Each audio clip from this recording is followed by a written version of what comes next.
Murfreesboro and Rutherford County are so rich in their respective histories, with many women who've had integral roles in creating our community's sense of place. The Rutherford Arts Alliance is proud to partner with Murfreesboro City TV to showcase a number of these women as a part of our Leading Ladies of Rutherford County History project. From murals to our community-involved play, A Party of 12 by Mary Donay Johnson, we're proud to honor these diverse women of our past who inspire us as we give them a voice in today's world. Let's find out more about one of these leading ladies.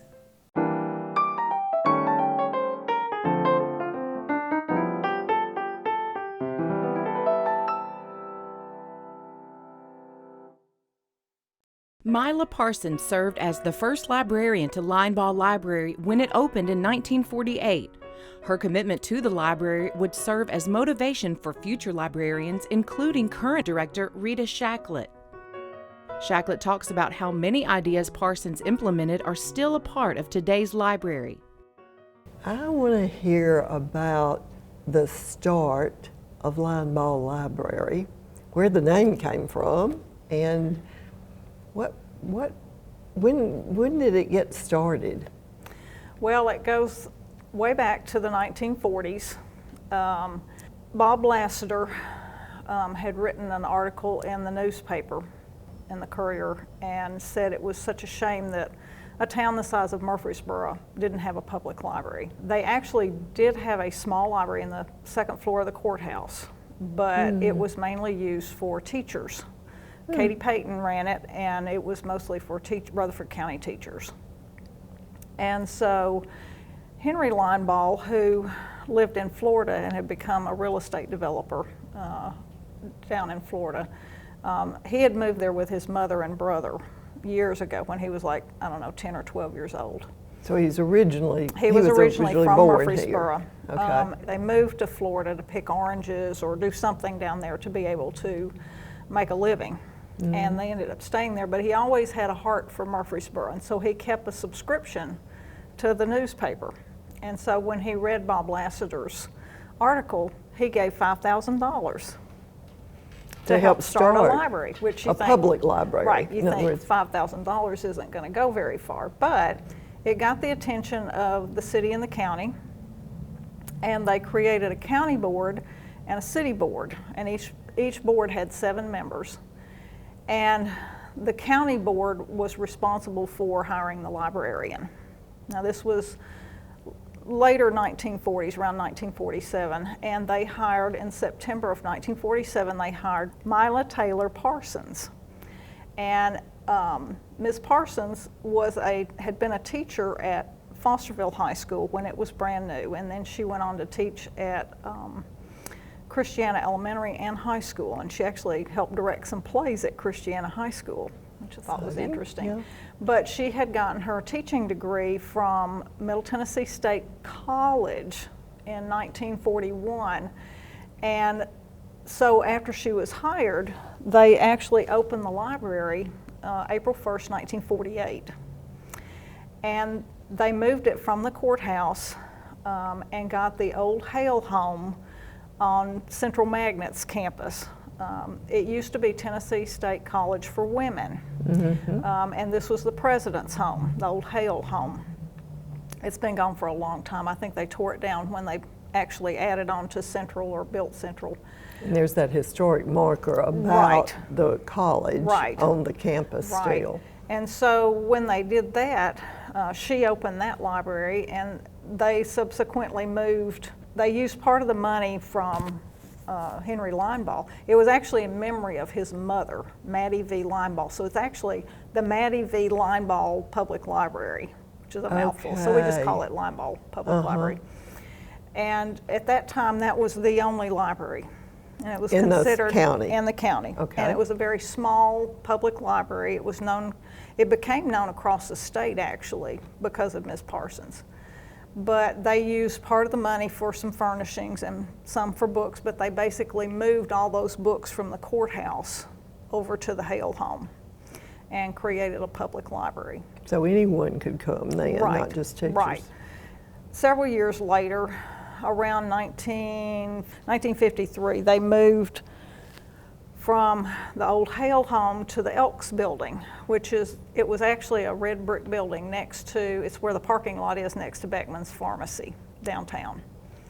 And I actually went there as a child. And that was on College Street. And that was on College Street. No, Spring Street. Oh, Spring Street Spring side. Street.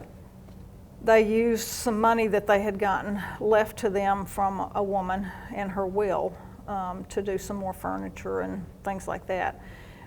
And Ms. Parsons actually started the memorial book program that we still use today, which I thought was quite inventive to think about. It's been going since the 50s. Wow.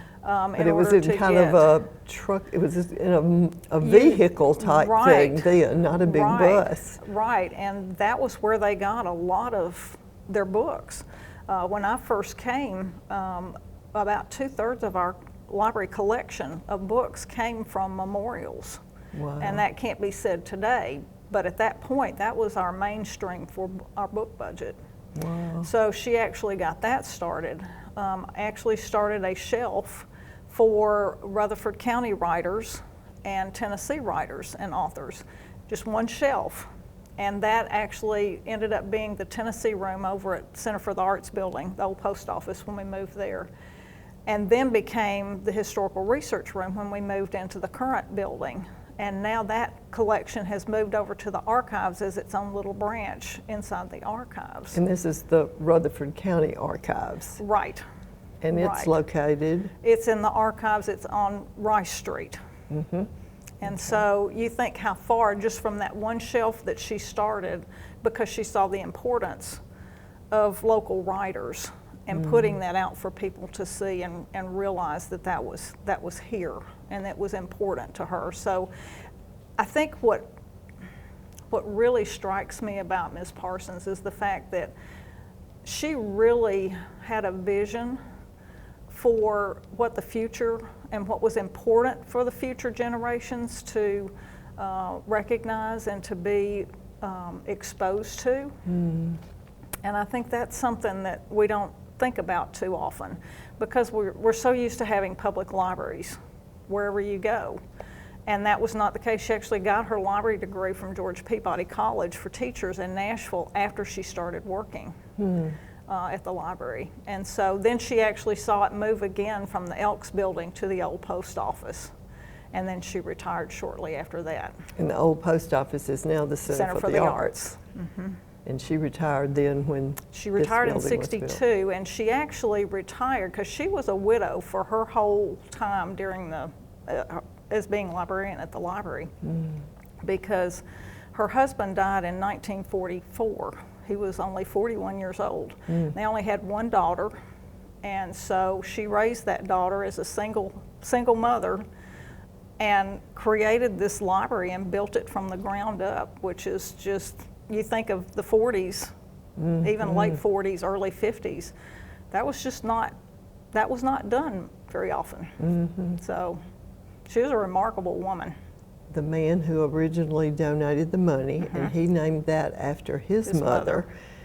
That really shows the influence of women through this. Of course, we were chatting about how most librarians at that time, what few we had and since then, have been women, because that was one of the careers, like teaching and nursing, that were very open, not very open maybe, but open for women. So interesting in terms of the outreach.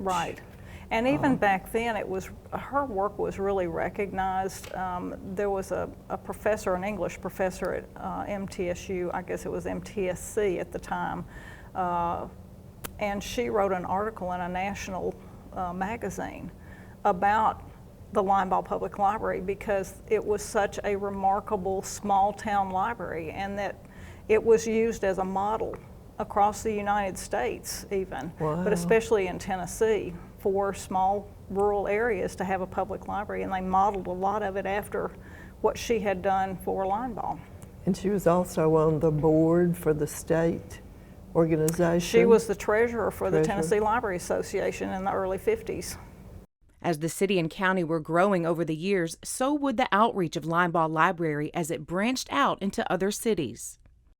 So we've talked about the starting, and we're in Murfreesboro, all right near this downtown area, and here we are on City Plaza, downtown now with the main library for Murfreesboro, but we have cultural hubs, which I call the library, is sort of the reciprocant and the disbursement of the culture or the sense of place.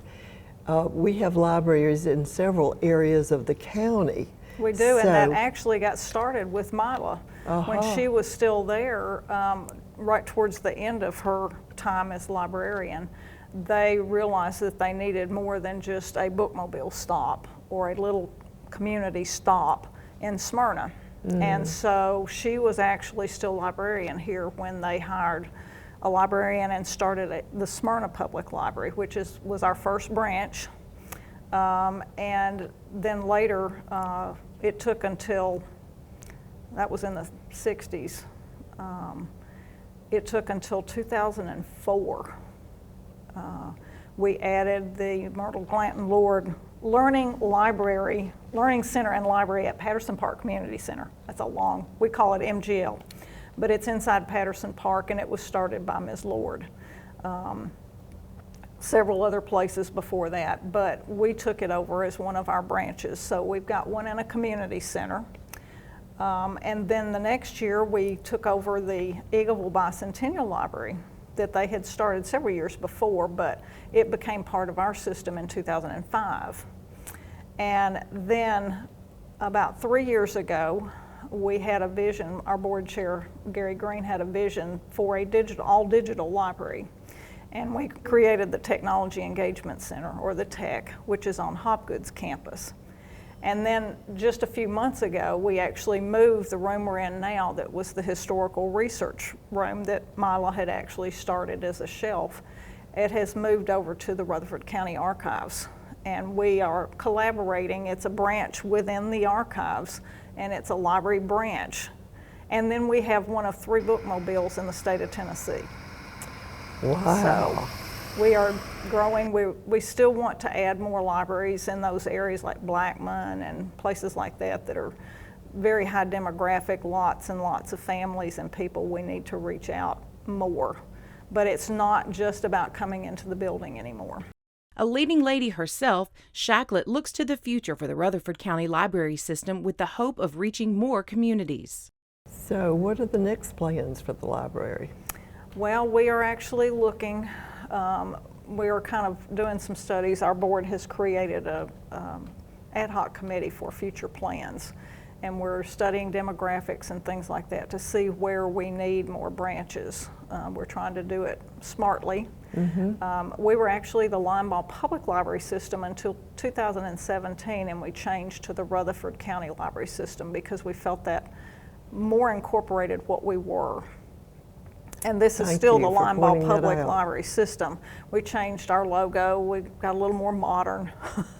Our questimation mark, which is a combination of an exclamation mark and a question mark, to evoke the idea that you come to the library with questions, you get answers and have that aha moment, which is the exclamation mark, which in turn creates more questions. So you go, it's just a cyclical thing.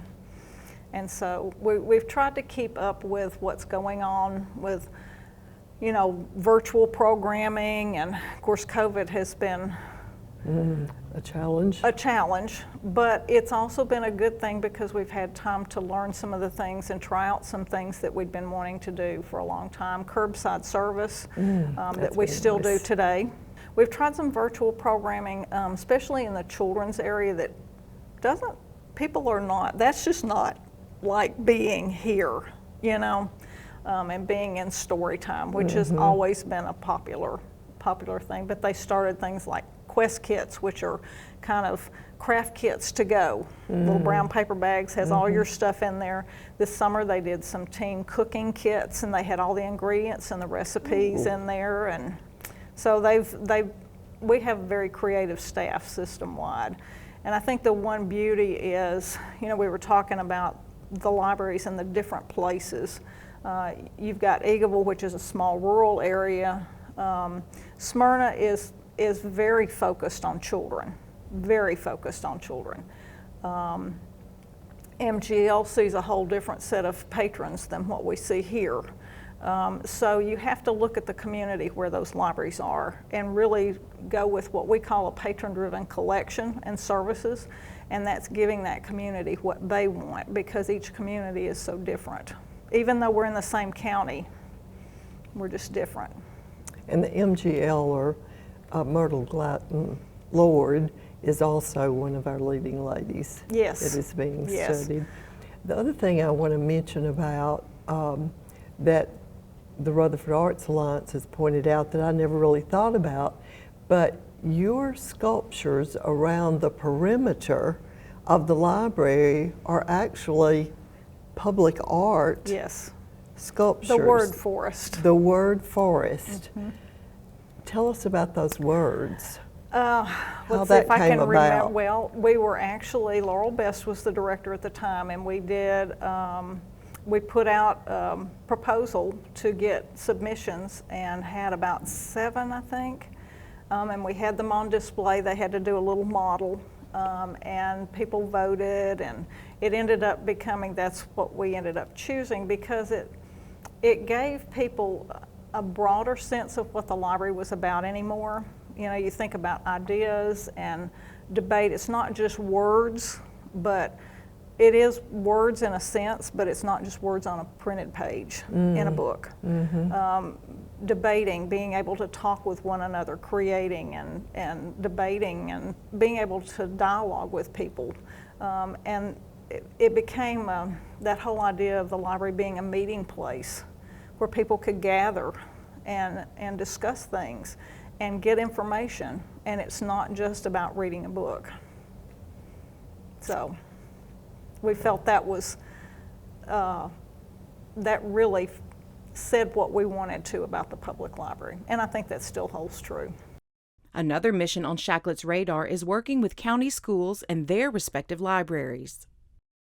My other goal is to try to get, I'm working with the county schools to try to get a partnership using some of the high school libraries, at least to start, where they have to be laid out a certain way because of security, but being able to combine a branch public library with the school library.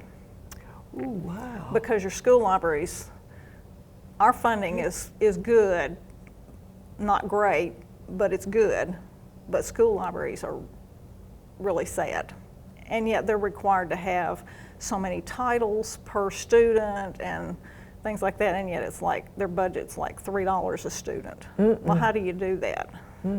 And so being able to use, and those buildings sit there empty in the summer.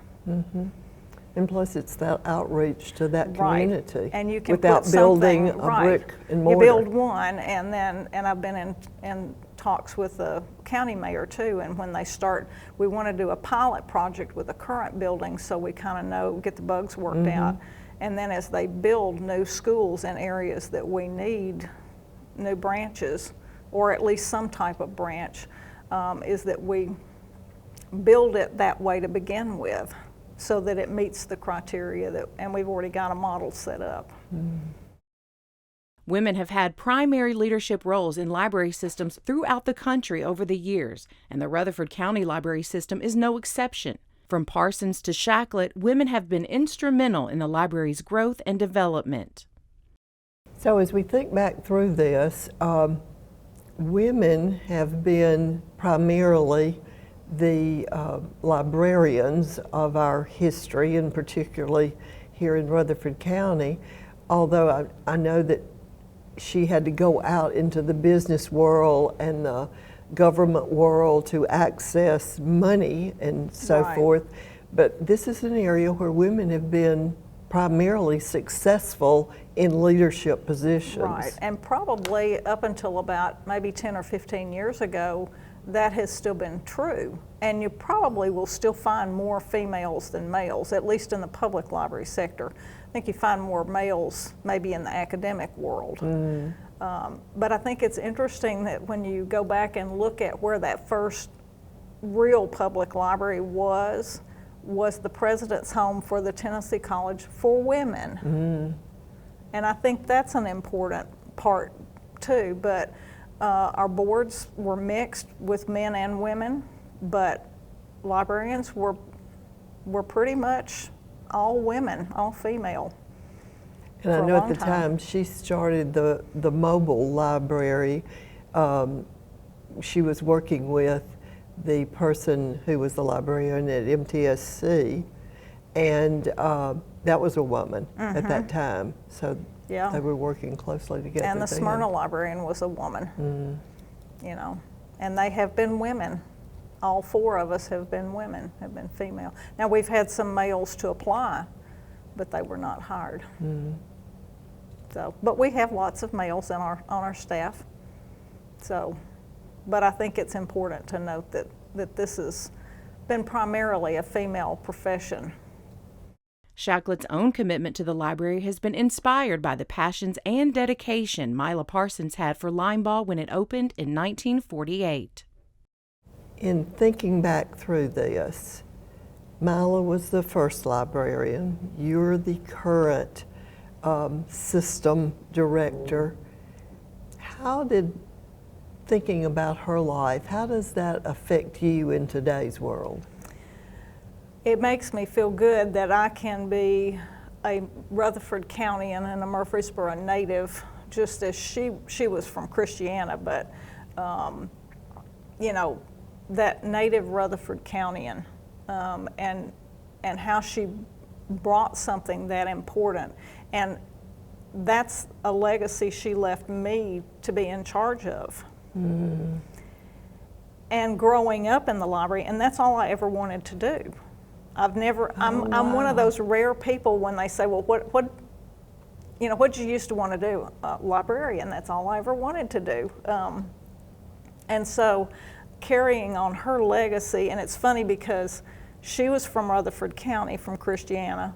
The next librarian was from Waynesboro. The next one was from Georgia, originally from Connecticut, and then we go back to somebody from Rutherford County. And so I think bringing it full cycle, while it's important to have those people coming from the outside, periodically I think it's good to have somebody that's, so I take my job very seriously, that I have her reputation to uphold. Those are big shoes to fill. And while things are a lot different, those principles and those morals and those things that she felt were important is still important today. And it's important that I keep that going. For more information about our project, Leading Ladies of Rutherford County History, visit our website, leadingladiesrutherford.com. Or if you have a story of someone from the past who inspired you, you can share it on our website. For more information about the Rutherford Arts Alliance and what we're doing to promote arts, culture, and heritage, visit rutherfordartsalliance.org. And thank you for watching.